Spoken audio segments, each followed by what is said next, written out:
네, 여러분 안녕하십니까. 네트워크 매거진입니다. 이 전남 무안과 영광은 이 한평만을 사이에 두고 바로 옆에 있지만 그동안 이어주는 다리가 없어서 이 70분을 돌아서 가야만 했습니다.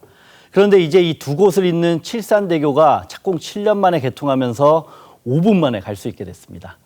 오선열 기자가 보도합니다. 왕복 2차선 도로가 한평만을 가로지릅니다. 전남 영광 염산면과 무안 해제면을 잇는 칠산대교입니다. 그동안 두 마을을 오가려면 70분 동안 62km를 우회해야 했습니다. 하지만 칠산대교 덕분에 2km, 5분 거리로 줄었습니다. 완전히 딴 나라죠. 오고 가는 소통 자체가 없었죠. 이쪽으로 다리를 건너서 영광군에 와서 시장도 보고 또 일도 보고. 국토교통부는 지난 18일 칠산대교를 정식 개통했습니다. 지난 2012년 9월 공사를 시작한 뒤 7년 만입니다. 칠산대교는 국도 77호선과 이어집니다. 영광군과 무안군은 칠산대교가 지역 경제에 도움이 될 것으로 기대합니다. 지역을 접근성 향상으로 국도 균형 발전에 획기적인 역할을 할 것이라고 큰 기대를 하고 있습니다. 두 지자체의 관광 활성화는 물론 연간 물류비 절감 효과도 100억 원이 넘을 전망입니다. 앞으로 우리 영광과 한평 그리고 무안이 함께 노력해서 대한민국에서 제일 아름다운 그러한 관광지로 만들 수 있도록. 전라남도는 칠산대교와 신안 천사대교, 목포 해상 케이블카 등을 연계해 서남해안 관광벨트를 조성할 계획입니다. TV조선 오순열입니다. 이 경기도 판교 테크노밸리는 이미 국내 대표적인 연구 개발 단지로 자리를 잡았습니다. 이 경기도는 이제 이곳을 한 단계 업그레이드해서 스타트업 기업의 해외 진출 허브로 만들기로 했습니다. 신유만 기자입니다. 판교 테크노밸리에 입주한 반도체 소자 제조업체입니다. 지난 2013년 설립한 스타트업 기업입니다. 이 업체는 최근 필리핀 병원 등지에 30만 달러 수출 계약을 체결했습니다. 내년에는 판교 스타트업 캠퍼스를 통해 해외 진출을 확대할 예정입니다. 바닥에서부터 네트워크를 새로 구성하는 게 아니고 그쪽에 이미 많이 네트워크 형성돼 있고 성공 사례들이 굉장히 많을 거잖아요. 그런 부분에서 이제 도움을 받을 수 있을 거라고 생각하고 있습니다. 경기도는 유망 스타트업의 해외 진출을 돕는 세계적인 엑셀러레이터가 판교에 모인다고 밝혔습니다. 미국 테크스타스, 이스라엘 소사, 중국 궁스바오 등이 내년 초 판교 테크노밸리에 입주할 예정입니다. 경기도는 이들과의 협력을 통해 판교 테크노밸리를 국내 스타트업 기업의 글로벌 진출 허브로 만들 계획입니다. 판교에서 스타트업들과 우리 엑셀러레이터들이 새로운 꿈과 비전을 실현하는 그런 성공의 길이 열리길 기대합니다.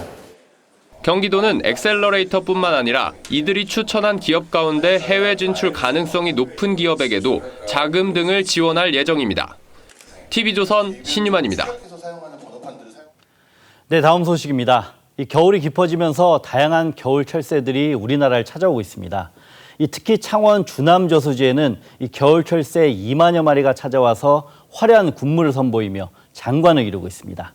이성진 기자가 그곳을 다녀왔습니다. 가창오리 수천 마리가 밤하늘로 날아오릅니다. 화려한 군무를 선보이며 저수지를 누빕니다. 경남 창원 주남 저수지에 세계적 멸종 위기종인 가창오리 떼가 찾아왔습니다.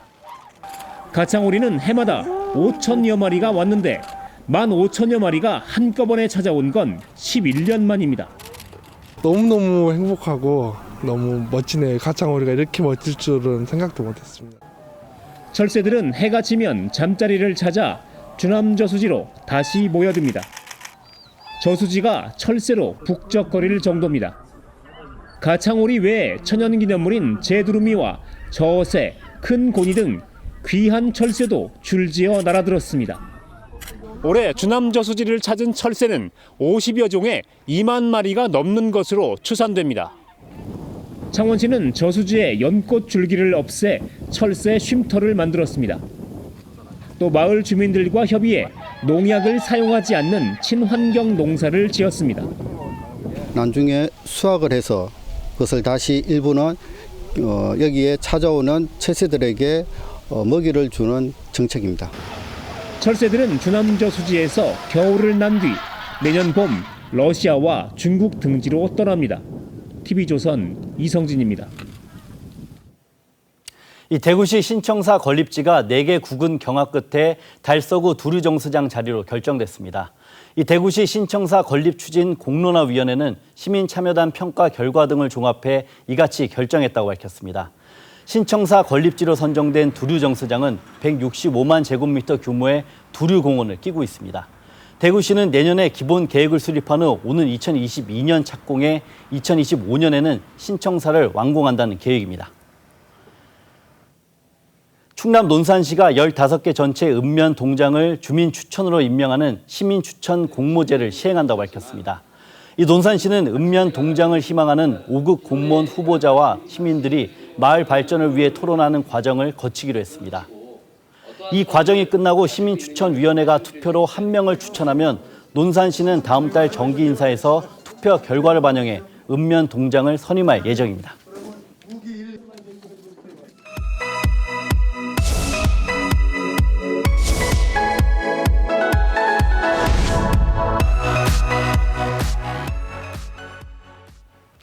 네, 로컬기획 지역을 지킨 사람들 순서입니다. 이 한때 죽음의 호수라는 오명을 받았던 시와오가 이제는 생태계의 보고가 되고 있습니다.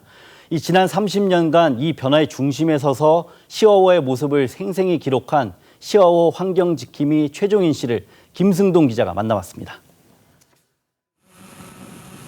시와오 남측에 위치한 대보습지입니다. 호수 주변에 새들이 떼를 지어 있습니다. 천연기념물 제201호 큰곤입니다. 시베리아에서 번식한 뒤 겨울을 나기 위해 남하하다 시와오에 잠시 둥지를 텄습니다. 철새가 나타나면 어김없이 무거운 카메라를 들고 철새를 따라다니는 사람이 있습니다. 최종인 씨입니다. 민물새우라든가 물고기들 또 수생식물들 이런 것들이 많이 먹이의 사슬들이 자리를 잡았기 때문에 최 씨의 시와오 기록은 1990년대 초반부터 시작됐습니다. 죽음의 호수로 변한 시와오를 촬영해 고발하고 폐수를 버리던 양심불량 업체들을 적발했습니다. 지난 1998년에는 시와오 간석지에서 공룡알 화석을 발견했습니다. 현재 주변 지역은 천연기념물로 지정돼 개발이 제한돼 있습니다. 지금은 안산시의 공무원으로서의 역할을 하고 계시지만 그 이전에는 아무도 알아주지 않는 시와오를 다니면서 그런 고발하고 생명을 끌어내고 야간에도 시와오 순찰은 계속됩니다. 오늘 주인공은 갈대습지 공원 주변에 서식하는 수달입니다. 2008년서부터 조사를 해서 지금까지 보면은 지금 거의 이제 올해 여섯 쌍이 태어났거든요. 그렇다면 전에 있는 것 좀 한다고 그러면 한 20마리 이상이 될 것 같아요. 최 씨의 사무실 한쪽에는 각종 촬영 장비가 쌓여 있습니다. 그동안 수십 편의 다큐 제작에 사용했던 것들인데 대부분 최종인 씨가 직접 만들었습니다. 소화기통이고 요것만 기계를 깎았고 요거는 이제 그 카메라 다리를 재활용을 해서 이렇게 파이프 또 이것도 주워다가 전부 다 재활용을 해서 이렇게 수중 촬영하는. 30년 동안 최종인 씨가 남긴 기록들은 시와오 생태 연구에 귀중한 자료가 되고 있습니다. 서식지 보호를 해야 되는 입장에서는 그런 종합적인 정보들이 굉장히 과학자들한테는 중요하거든요. 근데 그런 정보들을 저희는 너무나 손쉽게 얻기 때문에 시와오 환경지킴이 최종인 씨. 각종 훈장과 상보다 사람들이 붙여준 호칭에 더 큰 자부심을 느끼며 오늘도 시와오를 기록하고 있습니다. TV조선 김승도입니다. 네, 네트워크 초대석입니다. 이 충북 옥천군은 인구가 5만 명에 불과한 비교적 작은 자치단체입니다. 이런 옥천군이 이 대학을 중심으로 한 도시 재생 사업과 대전과 옥천을 잇는 광역 철도 사업을 통해서 활력을 되찾겠다는 계획입니다. 이 김재종 옥천 군수를 김다로 기자가 만나봤습니다. 네, 최근 국토부 뉴딜 사업의 윈윈 대학타운형 도시재생 사업이 선정됐습니다. 네. 사업의 주요 내용과 지역 경제에 미치는 영향에 대해서 설명 부탁드리겠습니다. 그동안에 우리 군은 그 인구의 감소, 또 상권의 쇠퇴, 또 주거 환경 노후화 등으로 많은 그 어려움이 있었고요. 그런 어려움을 새롭게 꾸미고자 대학교가 있는 대학타운형 도시재생 사업에 공모를 신청했습니다. 그걸 구체화시켜서 얘기를 하자면 대학교의 젊은이들이 우리 옥천군에서 많은 경제활동을 통해서 시장 경제가 살아나고 또 그 도시재생 사업으로 인해서 노후화된 건물을 재생을 해서 하는 사업으로서 앞으로 많은 그 기대를 갖고 있고요. 이 사업이 완공이 되면 앞으로 우리 지역 경제 활성화, 청년층의 외부 유출을 좀 막을 수 있는 그런 효과, 또 그런 소상공인들의 앞으로의 경제적 여건도 많이 좋아질 걸로 이렇게 기대를 하고 있습니다. 그건 그동안의 대전권에서 지역 경제에 나쁜 영향이 올 거라고 생각을 해서 늘 반대를 해왔던 부분이고, 대전역의 신흥역과 식장산역을 고집하는 바람에 지금까지 어려웠었는데, 그 대안으로 과거에 쓰던 세천역이라는 게 있습니다. 거기를 재활용, 재생산해서 활용할 수 있는 방안으로 해서 대전시장과 세 번을 만나서 거기에 대한 서로의 의견을 교환해서 이 사업을 시작하는 걸로 그렇게 확정이 됐습니다. 그래서 이제 2억 원의 그 용역비를 세운 게 있는데, 그 용역비를 내년부터는 충분히 그 용역을 줘서 그 사업이 타당성 검토는 이미 끝난 거니까 앞으로 시행하는 데 있어서 계속 추진이 될 걸로 생각을 합니다. 복지타운에 관련해서는 지금도 우리 옥천의 노인 인구가 전체적으로 27%가 육박이 돼 있습니다. 앞으로 2027년도가 되면 46%가 됩니다. 노인 인구가.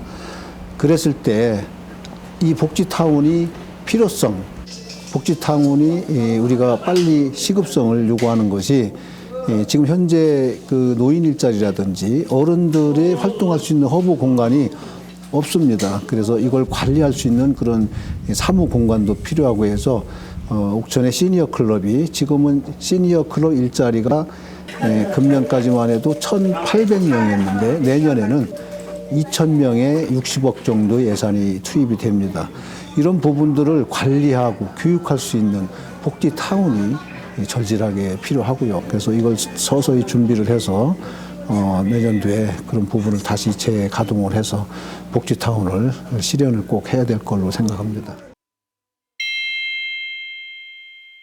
적자를 보다 보니까 결국은 우리 대한민국 관내에 9개 기관이 그런 개발원이 있었는데 3개 기관이 지금 그걸 관리가 잘 안 돼서 폐원 조치가 지금 떨어지는 것 같습니다. 그래서 지들이 그런 걸 송고를 받아서 저들은 어떻게 해서라도 인력개발원이 좀 다시 운영을 했으면 좋겠다는 그런 의사도 전달했는데 상공회의소 도저히 적자 폭이 커서 폐원을 하게 됐다 해서 그런 부분을 그런 옥천군이 매입을 하겠다. 매입을 해서 우리 옥천군의 복지 향상이라든가 이런 분야에 쓰든지 아니면 공공기관 유치, 공공기업을 유치하는데 다시 그걸 매입을 해서 그렇게 처분할 생각입니다. 롯골프트 매장에는 친환경 농산물밖에 거기에 입점을 못합니다. 또 친환경 농산물이 인증을 받아야 돼요, 농가에서. 그래서 옥천에는 우리 300여 농가가 인증을 받아서 생산된 농산물을 롯골푸드 매장에다가 자기의 이름을 걸고 진열을 해놓습니다. 포장을 해서. 그래서 그렇게 해서 많은 주민들의 호응, 또 특히 대전광역시에서도 많이 이용을 많이 하고 있습니다. 그거와 더불어서 금년에 처음으로, 전국에서 처음으로 롯골푸드에 대한 햇삽 인증을 전국 최초로 받아서 아주 큰 역할을 했습니다. 그래서 앞으로 이 사업이 더 활성화를 시켜서 우리 지역 내 학교, 유치원, 어린이집부터 고등학교까지 친환경 농산물로 급식을 합니다. 네, 오늘 말씀 감사드립니다. 네, 이제 올해가 열흘도 채 남지 않았습니다. 이 자칫 들뜨기 쉬운 연말이지만 남은 올해를 차분히 마무리하시는 것도 좋을 것 같습니다. 다음 주 월요일에 찾아뵙겠습니다. 감사합니다.